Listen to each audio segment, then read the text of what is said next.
Hello students, welcome back to my channel.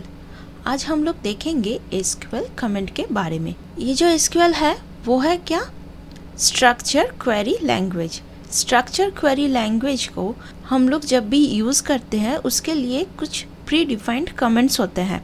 उसी comment को use करके हम लोग उसी स्ट्रक्चर को यूज़ कर सकते हैं। स्ट्रक्चर मतलब क्या है? कोई स्कीमा या फिर टेबल, जिसको हम लोग बोल सकते हैं। डेटा क्वेरी लैंग्वेज में, एसक्यूएल स्ट्रक्चर क्वेरी लैंग्वेज में हम लोग टेबल यूज़ करते हैं। इस वीडियो में हम लोग एसक्यूएल कमेंट रिलेटेड हर एक पॉइंट को देखेंगे। इसका टाइप क्या है, क्यों हम लोग एसक्यूएल कमेंट को यूज़ करते हैं, ईच एंड एवरी पॉइंट को हम लोग आज डिटेल्स में डिस्कस करेंगे।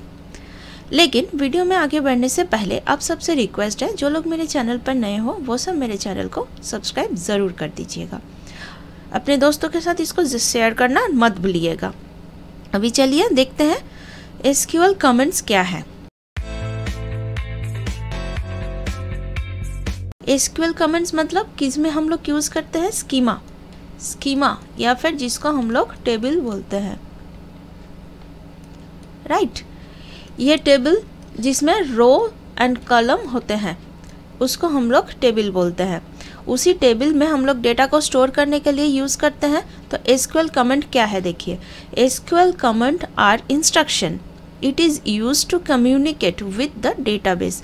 डेटाबेस के साथ कम्युनिकेट करने के लिए हम लोग एसक्यूएल कमेंट को यूज़ करते हैं। जैसे हम लोग एक टेबल ले रहे हैं, मान लो एक स्टूडेंट का टेबल है जिसमें स्टूडेंट की रोल नंबर है, स्टूडेंट का नेम है, एड्रेस है, साथ ही साथ उसको कौन सा सब्जेक्ट पढ़ रहा है वो भी डिटेल्स इस टेबल में दिया गया है। तो ये क्या है? ये टेबल एक स्ट्रक्चर है। इसी स्ट्रक्चर जो हम लोग इसी स्ट्रक्चर में डेटा को डेटाबेस में सेव कर रहे हैं। तो इसके लिए क्या ज़रूरी है? ये टेबल हम लोग कैसे क्रिएट करते हैं, इसके अंदर डेटा को कैसे स्टोर करते हैं, साथ ही साथ ये स्टोर डेटा को हम लोग अगर चेंज करना चाहे तो कैसे चेंज कर सकते हैं, वो सब कुछ डिपेंड करता है एसक्यूएल कमेंट्स के ऊपर। देखिए क्या लिखा गया है। It is also use to perform specific task, functions and queries of data.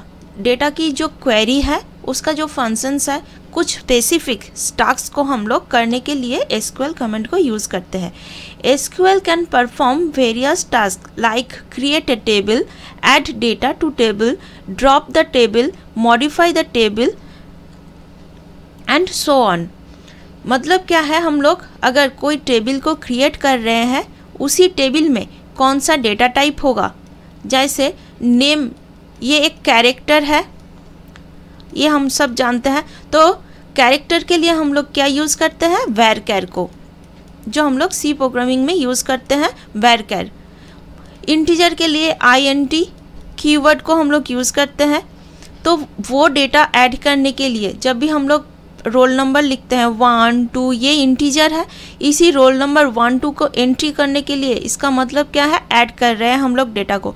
कहीं रो को हम लोग अगर डिलीट करना चाहते हैं तो उसका मतलब क्या है? ड्रॉप, टेबल को ड्रॉप कर रहे हैं। और डेटा के अंदर कोई चेंज करना चाहते हैं तो उसका मतलब है हम लोग टेबल के ऊपर मॉडिफाई कर रहे हैं। ये है हमारा एसक्यूएल कमेंट। तो एसक्यूएल कमेंट में कुछ टाइप होते हैं जिसको हम लोग बोलते हैं। फर्स्ट है आपका DDL comment, data definition language. DML comment, DML comment मतलब डेटा मैनिपुलेशन लैंग्वेज। उसके बाद आता है आपका DCL comment, then TCL and DQL, data query language. देखिए DDL में क्या क्या है आपका? एक है आपका क्रिएट, दूसरा है आपका ड्रॉप, ऑल्टर, ट्रंकेट। ये कुछ कमेंट है जो हम लोग यूज़ करते हैं। क्रिएट कमेंट से हम लोग क्या करते हैं? टेबल को क्रिएट करते हैं। ड्रॉप कीवर्ड से हम लोग टेबल को ड्रॉप कर सकते हैं, मतलब डिलीट कर सकते हैं। ऑल्टर टेबल से हम लोग टेबल के रो के अंदर चेंज कर सकते हैं। ट्रंकेट कमेंट जो है उसमें भी हम लोग डेटा को डिलीट कर सकते हैं टेबल के अंदर से, बट एट ए टाइम। इसके अलावा भी एक आपका होता है रीनेम, ये आपका DDL कमेंट में आता है। ये सब क्रिएट, ड्रॉप, ऑल्टर, ट्रंकेट, ये सब कैसे काम करता है इसका फुल डिटेल्स वीडियो हम लोग बाद में देखेंगे। आज इसका ओवरव्यू देख रहे हैं DDL कमेंट क्या होता है, DML कमेंट क्या होता है एंड इसका डेफिनेशन क्या है। देखिए DDL कमेंट मतलब ये डेटा डेफिनेशन लैंग्वेज, मतलब हम लोग डेफिनेशन, डेटा की जो डेफिनेशन है उसको हम लोग यूज़ करते हैं। डेफिनेशन मतलब ये जो हम लोग टेबल यूज़ कर रहे हैं इसमें हम लोग कितने रो लेंगे, कितने कॉलम लेंगे, ये सब डिपेंड करता है इसी DDL कमेंट के अंदर। मतलब हम लोग जब भी कोई डेटा की रो को क्रिएट करना चाहते हैं तो ये क्रिएट कमेंट से यूज़ कर सकते हैं। उसी रो को अगर डिलीट करना चाहते हैं तो ड्रॉप कमेंट से यूज़ कर सकते हैं। रीनेम करना चाहे तो उसको रीनेम भी कर सकते हैं। नेक्स्ट हमारा आता है data manipulation language. Data manipulation मतलब डेटा को चेंज करने के लिए हम लोग जो यूज़ करते हैं। इसमें क्या है आपका insert, update and delete. Insert में क्या है, जब भी हम लोग कोई डेटा को इंसर्ट करना चाहते हैं, जैसे देखिए ये टेबल हमने क्रिएट कर लिया जिसमें हमारा स्टूडेंट का रोल नंबर है एंड स्टूडेंट का नेम है। ये हमारा डेटा स्ट्रक्चर क्रिएट हो गया है। इसमें अगर हम लोग डेटा को इंसर्ट कैसे करेंगे, ये इंसर्ट कीवर्ड से इंसर्ट करेंगे। इंसर्ट कीवर्ड को यूज़ करेंगे और लिखेंगे 1, रोल नंबर की जगह इक्वल टू 1 लिखेंगे तो रोल नंबर में 1 इनपुट आ जाएगा। उसके बाद नेम के जगह अगर राम, शाम कोई भी हम लोग यूज़ कर सकते हैं या फिर XYZ जो नेम है वो हम लोग लिख सकते हैं, वो इंसर्ट कमेंट से होगा। अभी कोई अपडेट करना चाहते हैं, मान लीजिए किसी का नेम का स्पेलिंग रॉन्ग हो गया है, राम की जगह RMA हो गया है, तो इसको हम लोगों को करेक्ट करना है। तो वो कैसे करेक्ट करेंगे, हम लोग अपडेट कमेंट से। उसके बाद अगर कोई रो को डिलीट करना होगा तो हम लोग डिलीट कमेंट से डिलीट कर सकते हैं।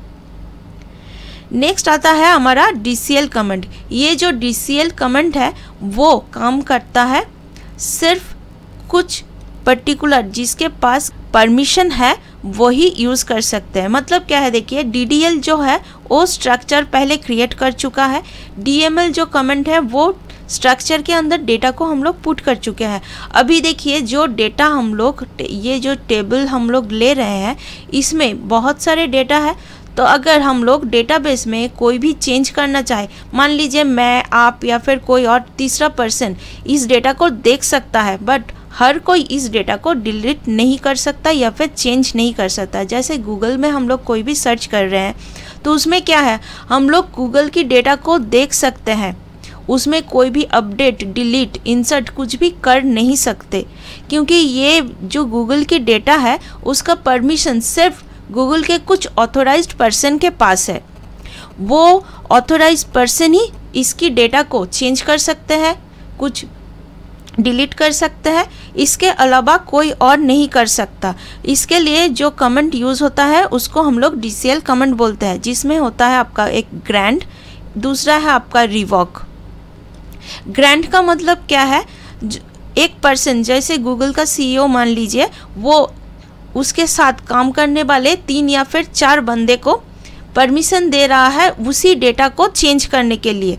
मान लीजिए उसमें से एक पर्सन वो कंपनी छोड़कर दूसरे कंपनी में चला गया तो उसके पास वो परमिशन रहेगा, तो गूगल के डेटा के साथ कोई भी छेड़छाड़ कर सकते हैं। तो इसके लिए हम लोग जब भी कोई भी पर्सन उस कंपनी से हटकर दूसरे कंपनी में जा रहा है तो उसके पास जो ग्रांट परमिशन है उसको हम लोग वापस ले लेते हैं। उसके लिए हम लोग ये रिवॉक कमेंट को यूज़ करते हैं।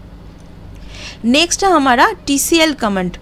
ये कमेंट मेनली ट्रांजैक्शन के लिए यूज़ होता है। जैसे हम लोग ऑनलाइन बैंकिंग का जो ट्रांजैक्शन करते हैं उसी ट्रांजैक्शन के ऊपर मेनली ये काम करता है, जिसमें आपका होता है कमिट, दूसरा है आपका रोल बैक, नेक्स्ट है आपका सेव पॉइंट।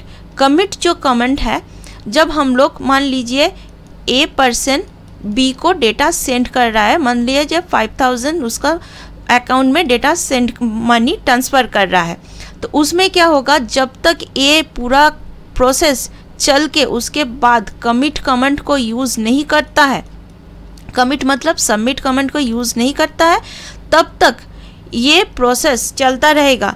और इसका मतलब ये नहीं है कि हर एक मिनट में 5000 ट्रांसफ़र होता रहेगा, ऐसा नहीं है। मतलब डेटाबेस में के बैकएंड पे जो प्रोसेस चल रहा है, जब तक वो कमिट नहीं होता तब तक उसको हम लोग कहीं पर भी स्टॉप कर सकते हैं। मान लीजिए डेटाबेस में ये पूरा प्रोसेस एक लाइन की तरह चल रहा है, तो जब तक ये एंड पॉइंट तक नहीं आएगा, कमिट जब तक नहीं होगा, तब तक किसी भी जगह पर हम लोग इसको स्टॉप कर सकते हैं।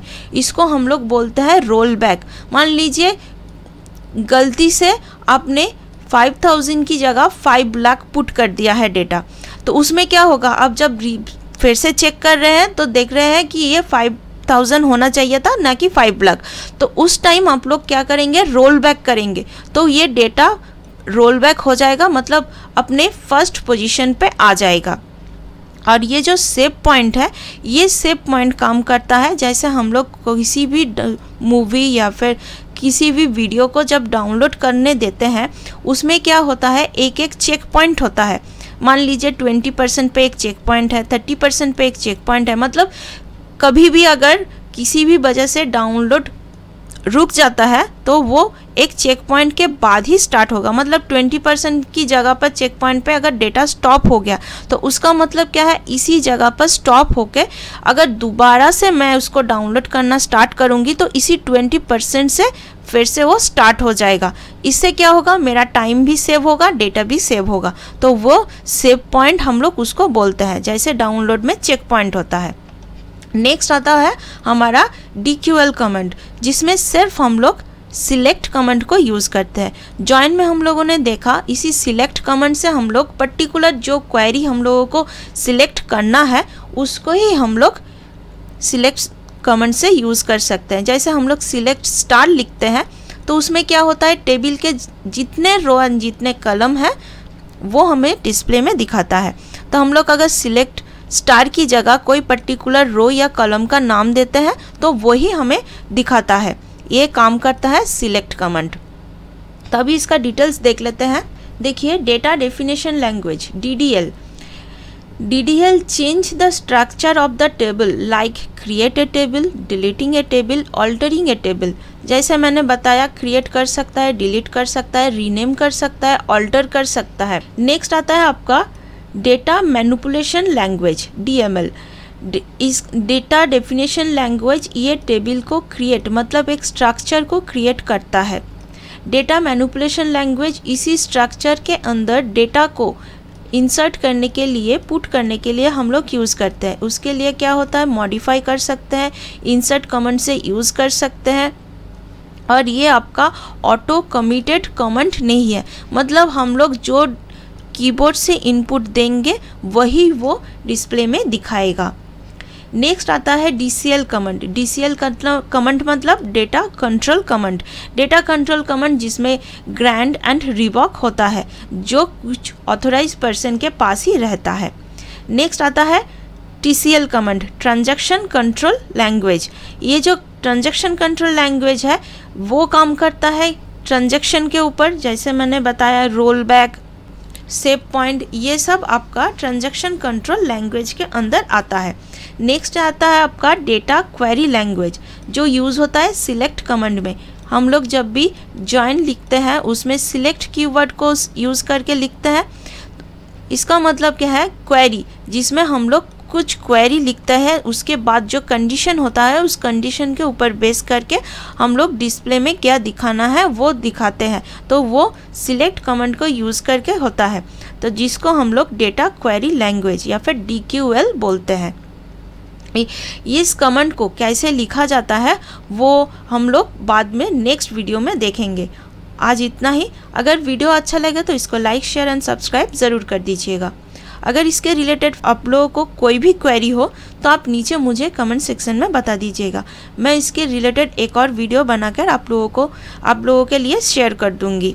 मिलते हैं नेक्स्ट वीडियो में।